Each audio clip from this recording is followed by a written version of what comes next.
খবরের শুরুতেই দেখে নেব শিরোনাম। কড়া নিরাপত্তায় মুড়ে ফেলা হলো পার্ক স্ট্রিট, হাই অ্যালার্ট জারি করলো কলকাতা পুলিশ। লাইনে দাঁড়ানোর ঝামেলা নেই, বাড়িতে বসেই ভোটার কার্ড ট্রান্সফার। ফর্ম 8 কিভাবে জমা দেবেন? আমরা অপমানিত, বিজেপিতে যাচ্ছি, অর্জুন সিংকে পাশে বসিয়ে বললেন তৃণমূল কাউন্সিলর, সঙ্গী বালু ঘনিষ্ঠ মৃন্ময়ও। জাগো হিন্দু, অগ্নিগর্ভ বাংলাদেশ নিয়ে পোস্টে হিন্দু জাগরণের ডাক দিয়ে বিতর্কে কাজল।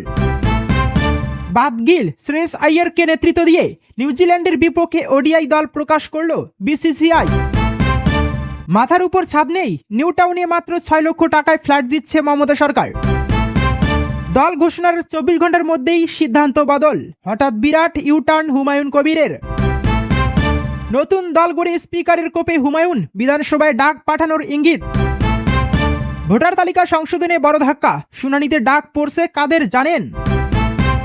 50 লক্ষকে আটকাতে যদি 1 লক্ষ মতুয়া ভোট না দিতে পারে মেনে নিতে হবে, বললেন শান্তনু। ক্রমশ বাড়ছে উত্তেজনা, ভারতের এই মোক্ষম পদক্ষেপে ঝটকা খেল বাংলাদেশ। বাংলার সিপিএম নেত্রীর মনে শান্ত ঝড়, অক্ষয় খান্নার সঙ্গে অতীতের যোগাযোগ সামনে এলো। তৃণমূল নেতার ছেলের পার্টিতে গণধর্ষণ, খুন, 3 জনকে আমৃত্যু কারাদণ্ডের নির্দেশ। ঘোষণার 24 ঘন্টার মধ্যেই বদল, বালিগঞ্জের নিশা চ্যাটার্জিকে আর প্রার্থী করছে না হুমায়ুনের দল। আমেরিকার রিপোর্টে বড় খোলাসা, জানা গেল চীন কোথায় 100টি পরমাণু মিসাইল লোড করে রেখেছে। মহারাষ্ট্রে বড় চমক, পুনের পুর নিগমের ভোটে জোট গড়তেছে কংগ্রেসের দ্বারস্থ অজিত পাওয়ার। বাঁকুড়ায় গেরুয়া দুর্গের ধস, ভোটের আগেই ওন্দায় বিজেপি ছেড়ে তৃণমূলে 300 ভোটার। ভোটার তালিকায় 1 লক্ষ মতুয়ার নাম বাদ পড়তে পারে বলে ইঙ্গিত শান্তনু ঠাকুরের। ফের দলীয় সভা থেকে অমিত শাহকে আক্রমণ মমতার, আর মাত্র 4 মাস, পাল্টা যা বলে দিলেন শুভেন্দু অধিকারী। কেন্দ্রের এই প্রকল্পের সুবিধা পৌঁছচ্ছে না রাজ্যে, সাধারণ মানুষের কথা ভেবে মামলা করলেন শ্রমিক। তৃণমূলের নেতাকর্মীদের তথ্য এখন রাজ্য দপ্তরে, জেল যাত্রার কাউন্টডাউন শুরু করলেন বিজেপি মুখপাত্র। এবার বাংলায়ও চালু হবে কেন্দ্রের আয়ুষ্মান ভারত প্রকল্প, হাইকোর্টে দায়ের জনস্বার্থ মামলা। নিখোঁজের সন্ধানে নন্দীগ্রামে কারা খুঁজছে বিজেপি সাংসদ অভিজিৎকে? এসআইআর নিয়ে বিচলিত মমতা, যাবতীয় অভিযোগ উড়িয়ে দাবি শুভেন্দুর। এখন পিকনিক নয়, সব হবে জেতার পর, আলস্য ঝেড়ে কর্মীদের ময়দানে নামার নির্দেশ মমতার। এতক্ষণ শুনছিলেন আজকের সংবাদ শিরোনাম, এবার আসছি বিস্তারিত সংবাদে। তার আগে আপনি যদি আমাদের চ্যানেলে নতুন হয়ে থাকেন তাহলে অবশ্যই চ্যানেলটিকে সাবস্ক্রাইব করে ভিডিওটিতে একটি লাইক দিয়ে আমাদের উৎসাহিত করুন। ভোটার তালিকায় 1 লক্ষ মতুয়ার নাম বাদ পড়তে পারে বলে ইঙ্গিত শান্তনু ঠাকুরের। ভোটার তালিকার বিশেষ নিবিড় সংশোধন ঘিরে ইতিমধ্যেই আতঙ্কে মতুয়া সমাজের একাংশ। সেই উদ্বেগের মধ্যেই নতুন করে চর্চা শুরু হয়েছে বনগাঁর সাংসদ ও কেন্দ্রীয় মন্ত্রী শান্তনু ঠাকুরের বক্তব্যে। তার ইঙ্গিত, সংশোধিত ভোটার তালিকায় প্রায় 1 লক্ষ মতুয়ার নাম বাদ যেতে পারে। বনগাঁর গারাপোতায় ভারতীয় জনতা পার্টির একটি প্রতিবাদ সভায় বক্তব্য রাখতে গিয়ে শান্তনু বলেন, ভোটার তালিকা থেকে যদি 50 লক্ষ রোহিঙ্গা মুসলিমের নাম বাদ যায়, সেখানে আমাদের 1 লক্ষ লোকের নাম বাদ পড়লে সেটুকু সহ্য করতে হবে, আমাদের সহ্য করা উচিত। আর এই মন্তব্য ঘিরে নতুন করে বিতর্ক দানা বাঁধে।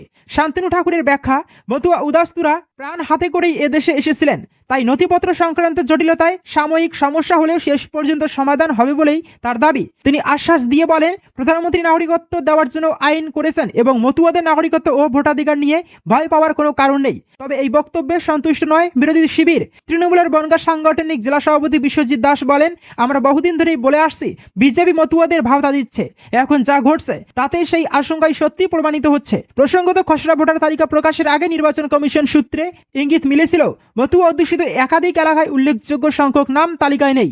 বিশেষ করে গাইঘাটায় সবচেয়ে বেশি নাম বাদ পড়েছে বলে দাবি। এসআইআর প্রক্রিয়া নিয়ে অনিশ্চয়তার আবহে মতুয়া সমাজের মধ্যে প্রশ্ন একটাই, শেষ পর্যন্ত তাদের ভোটাধিকার কতটা সুরক্ষিত থাকবে? রাজনৈতিক তরজার মাঝেই সেই উত্তর খুঁজছে এপার বাংলার বড় একটি অংশ। এবার আসছি পরবর্তী সংবাদে।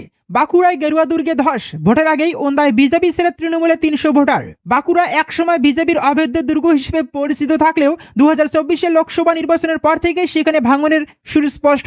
এবার সেই ক্ষতের গভীরতা আরও বাড়িয়ে ওন্দা বিধানসভা কেন্দ্রে বড়সড় ধাক্কা খেল গেরুয়া শিবির। সোমবার সন্ধ্যায় ওন্দা 1 অঞ্চলে গোগরা গ্রামের প্রায় 70টি পরিবারের 300 জন ভোটার আনুষ্ঠানিকভাবে তৃণমূল কংগ্রেসে যোগদান করেন।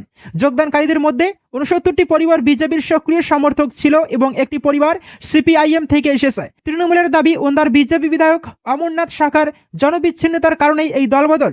ব্লক তৃণমূল সভাপতি উত্তম বিদ হুঁশিয়ার দিয়ে বলেন, বিধায়কের কাউন্টডাউন শুরু হয়ে গিয়েছে। মানুষ ধোঁকা বুঝতে পেরে মমতার উন্নয়নের কর্মযজ্ঞে সামিল হচ্ছেন। পাল্টা জবাবে বিজেপি বিধায়ক অমরনাথ শাখা এই ঘটনাকে গুরুত্ব দিতে নারাজ। তিনি তৃণমূল নেতাদের চোর বলে কটাক্ষ করে দাবি করেন, ওন্দায় বিজেপি ছিল এবং থাকবে। আগামীতে জয়ের ব্যবধান আরো বাড়বে। তবে ভোটের আগে এই যোগদান মেলার যে বাঁকুড়ার রাজনৈতিক সমীকরণ বদলে দিচ্ছে তা নিয়ে কোনো সন্দেহ নেই। এবার আসছি পরবর্তী সংবাদে। ঘোষণার 24 ঘন্টার মধ্যেই বদল। বালিগঞ্জে নিশাত চ্যাটার্জিকে আর প্রার্থী করছে না হুমায়ুন কবিরের দল। নতুন দল গঠনের ঘোষণা করেই 2026 বিধানসভা নির্বাচনের প্রস্তুতি শুরু করেছিলেন ভরতপুরের বিধায়ক হুমায়ুন কবির। কিন্তু সেই ঘোষণার 24 ঘন্টার মধ্যেই বড় বদল। বালিগঞ্জ আসনে ঘোষিত প্রার্থী নিশাত চ্যাটার্জিকে বাতিল করার সিদ্ধান্ত নিলেন হুমায়ুন কবির। তার জায়গায় অন্য প্রার্থী দেওয়া হবে বলে জানানো হয়েছে। মুর্শিদাবাদের বেলডাঙ্গায় এদিন অর্থাৎ সোমবার জনতা উন্নয়ন পার্টি নামে নিজের নতুন রাজনৈতিক দলের ঘোষণা করেন হুমায়ুন কবির। সেই মঞ্চ থেকে তিনি 2026 বিধানসভা নির্বাচনের জন্য 9 জন প্রার্থীর নাম ঘোষণা করেন। ওই তালিকায় বালিগঞ্জ কেন্দ্র থেকে প্রার্থী হিসাবে ঘোষণা করা হয়েছিল নিশাত চ্যাটার্জির নাম। কিন্তু প্রার্থী তালিকা ঘোষণার পর থেকেই বিতর্ক শুরু হয়। নিশাত চ্যাটার্জির একাধিক ভিডিও সমাজ মাধ্যমে ছড়িয়ে পড়ে। সেই সব ভিডিও ঘিরে ফেসবুক সহ বিভিন্ন মাধ্যমে তার জীবনযাপন নিয়ে নানা মন্তব্য ও পোস্ট হতে থাকে। অনেকেই দাবি করেন ওই সব ভিডিও দলের ভাবমূর্তিকে ক্ষতি করতে পারে। এই বিষয়টি সামনে আসতেই দ্রুত সিদ্ধান্ত নেন হুমায়ুন কবির। তিনি জানান, নিশাত চ্যাটার্জিকে দল থেকে সরানো হচ্ছে এবং বালিগঞ্জে তার পরিবর্তে অন্য প্রার্থী দেওয়া হবে। তালিকা প্রকাশের 24 ঘন্টা পার হতে না হতেই প্রার্থী বদলের এই সিদ্ধান্ত রাজনৈতিক মহলে আলোচনার সৃষ্টি করেছে। বিষয়টি নিয়ে হুমায়ুন কবির বলেন, ওর কিছু ভিডিও রয়েছে যেগুলো দলের ভাবমূর্তি নষ্ট করতে পারে, তাই এই সিদ্ধান্ত নেওয়া হয়েছে। বালিগঞ্জে মুসলিম প্রার্থীর নাম খুব শিগগিরই ঘোষণা করব। দল সূত্রে জানা গিয়েছে, জনতা উন্নয়ন পার্টির সুপ্রিমো হুমায়ুন কবির আগামী 7 দিনের মধ্যেই বালিগঞ্জের নতুন প্রার্থীর নাম ঘোষণা করবেন। সেই আসনে মুসলিম প্রার্থী লড়বেন বলে স্পষ্ট করে দিয়েছেন তিনি। উল্লেখ্য, পূর্ব ঘোষণা অনুযায়ী 22 ডিসেম্বর বেলডাঙ্গায় নতুন দলের নাম ঘোষণা করেন হুমায়ুন কবির। দলের নাম রাখা হয়েছে জনতা উন্নয়ন পার্টি। তিনি স্পষ্ট জানিয়েছেন, নতুন দলের নামে কংগ্রেস বা তৃণমূল এই দুই শব্দের কোনো ব্যবহার তিনি রাখতে চাননি। একই সঙ্গে দলের ইস্তিহারও প্রকাশ করেন তিনি। দলের পতাকার রং হলুদ, সবুজ ও সাদা। এবার আসছি পরবর্তী সংবাদে। ভোটার তালিকা সংশোধনে বড় ধাক্কা। শুনানিতে ডাক পড়ছে কাদের জানেন? পশ্চিমবঙ্গে ভোটারদের বিশেষ নিবিড় সংশোধন প্রক্রিয়ার খসড়া তালিকা ইতিমধ্যেই প্রকাশ করেছে নির্বাচন কমিশন। এবার শুরু হতে চলেছে শুনানি পর্ব। আগামী 27 ডিসেম্বর থেকে রাজ্য জুড়ে ভোটারদের শুনানি প্রক্রিয়া শুরু করবে নির্বাচন কমিশন। নির্বাচন কমিশন সূত্রে জানা গিয়েছে, শুনানির প্রথম পর্যায়ে ডাকা হবে সেই সব ভোটারদের যাদের তথ্য 2002 সালের ভোটার তালিকা ধরে ম্যাপিং করা সম্ভব হয়নি। এই ধরনের ভোটারের সংখ্যা রাজ্যে প্রায় 30 লক্ষ। নির্বাচন কমিশনের তথ্য অনুযায়ী ম্যাপিং না হওয়া এই 30 লক্ষ ভোটারের মধ্যে প্রায় 10 লক্ষ ভোটারের কাছে ইতিমধ্যেই নোটিশ পাঠানো হয়েছে। প্রথম পর্যায়ে এই ভোটারদেরই শুনানিতে হাজির হতে বলা হবে। জানা গিয়েছে, এইসব ভোটারের নামে 202 সালের ভোটার তালিকার সঙ্গে মিলিয়ে দেখা যায়নি। শহর থেকে জেলা, রাজ্যের বিভিন্ন সরকারি দপ্তর, স্কুল ও কলেজে এই শুনানির কাজ সম্পন্ন করা হবে। এর আগে নির্বাচন কমিশন বিশেষ নিবিড় সংশোধনের খসড়া ভোটার তালিকা প্রকাশ করে, যেখানে রাজ্য জুড়ে 58 লক্ষের বেশি নাম বাদ পড়েছে বলে জানা গিয়েছে। এই প্রেক্ষিতেই শুরু হচ্ছে শুনানি পর্ব। শুনানি পর্বের কাজ তদারকির জন্য নির্বাচন কমিশন প্রায় 4000 মাইক্রো অবজারভার নিয়োগের সিদ্ধান্ত নিয়েছে। নির্বাচন কমিশন সূত্রে জানা গিয়েছে, এই মাইক্রো অবজারভাররা সকলেই কেন্দ্রীয় সরকারি কর্মচারী। এই বিষয়টি নিয়ে এদিনই নির্বাচন কমিশনের সঙ্গে হওয়া বৈঠকে আপত্তি ও ক্ষোভ প্রকাশ করেছেন মুখ্যমন্ত্রী মমতা বন্দ্যোপাধ্যায়। তার বক্তব্য, বাইরের রাজ্য থেকে আসা কেন্দ্রীয় কর্মচারীরা ভাষাগত সমস্যার মুখে পড়তে পারেন, যার ফলে শুনানি প্রক্রিয়া ব্যাহত হওয়ার আশঙ্কা রয়েছে। এবার আসছি পরবর্তী সংবাদে। আমরা অপমানিত, বিজেপিতে যাচ্ছি, অর্জুন সিংকে পাশে বসিয়ে বললেন তৃণমূল কাউন্সিলর সঙ্গী বালু ঘনিষ্ঠ মৃন্ময়। তৃণমূল কাউন্সিলরের বাড়িতে অর্জুন সিং প্রাক্তন সাংসদ তথা বিজেপি নেতাকে পাশে বসিয়ে শাসক শিবিরের কাউন্সিলর বললেন, তৃণমূলে আমরা যেভাবে লাঞ্ছিত হয়েছি সেগুলো সহ্য করার মতো নয়। দোরগোড়ায় বাংলার বিধানসভা নির্বাচন, আর তার আগেই দুর্নীতি ও দলীয় স্তরে লাঞ্ছনাকে দাগিয়ে দক্ষিণা হওয়ায় গা ভাসাতে চলেছেন উত্তর ব্যারাকপুরের 15 নং ওয়ার্ডের কাউন্সিলর শ্রাবণী কাশ্যপী। তবে তিনি একা নন, স্ত্রীর রাজনৈতিক সিদ্ধান্তের সঙ্গী হয়েছেন স্বামী মৃন্ময় কাশ্যপীও। তার রাজনৈতিক পরিচয় আবার একটু ভিন্ন মাত্রার। রাজ্যের প্রাক্তন খাদ্যমন্ত্রী জ্যোতিপ্রিয় মল্লিকের ঘনিষ্ঠ বা আরো নির্দিষ্ট করে বললে ছায়ার সঙ্গী ছিলেন তিনি। এদিন এই কাশ্যপী দম্পতির বাড়িতে গিয়েছিলেন ব্যারাকপুরের প্রাক্তন সাংসদ অর্জুন সিং। এদিন সাংবাদিকদের মুখোমুখি হয়ে তিনি বলেন, তৃণমূলের বিরুদ্ধে আমি এনাদের যে ঝাঁঝালো মন্তব্যগুলো শুনেছি সেটার তাগিদেই এখানে এলাম। বলেছি তৃণমূলে থেকে তৃণমূলের বিরোধিতা করে কি হবে। আমি ওনাদের বিজেপিতে যোগদানের কথা বলেছি। ওনারা কি সিদ্ধান্ত নেবেন তা ওনাদের ব্যক্তিগত বিষয়। এই বিষয়ে কাশ্যপী দম্পতি একেবারে একেবারে সোজাসাপটে মন্তব্য করে দিয়েছেন। তাদের বিজেপিতে যোগদান যে সময়ের অপেক্ষা তা তারা জানিয়ে দিয়েছেন। এদিন কাউন্সিলর শ্রাবণী কাশ্যপী বলেন, আমরা ঠিক করেছি, উনার সান্নিধ্যে আমরা বিজেপিতে যোগদান করব। আমরা এখানে অপমানিত, আমি একজন কাউন্সিলর, কিন্তু দলে আমার কোনো যোগ্য সম্মান নেই। অন্যদিকে কাউন্সিলরের স্বামী তথা প্রাক্তন খাদ্যমন্ত্রী জ্যোতিপ্রিয় মল্লিকের একদা ছায়াসঙ্গী মৃন্ময় কাশ্যপী বলেন, চোরের ছায়াসঙ্গী কি কেউ থাকতে চায়? রাজনৈতিক কারণে এক সময় ছিলাম। উনি খাদ্যমন্ত্রী হয়ে গরিব মানুষের চাল চুরি করেছেন। মানুষ লিস্ট বানাচ্ছে কোন তৃণমূল নেতা কার থেকে কত টাকা নিয়েছেন। কিন্তু কবে হতে পারে এই যোগদান পর্ব? অর্জুন সিংয়ের কথায় পৌষ মাস গেলেই দলে আসবেন কাশ্যপী দম্পতি। তবে তারা একা নন, লাইনে অনেকেই রয়েছেন বলে দাবি প্রাক্তন সাংসদের। এবার আসছি পরবর্তী সংবাদে। মমতা আর ইউনূসের মধ্যে কোনো পার্থক্য নেই। কলকাতায় লাঠিচার্জের ঘটনায় বিস্ফোরক শুভেন্দু অধিকারী।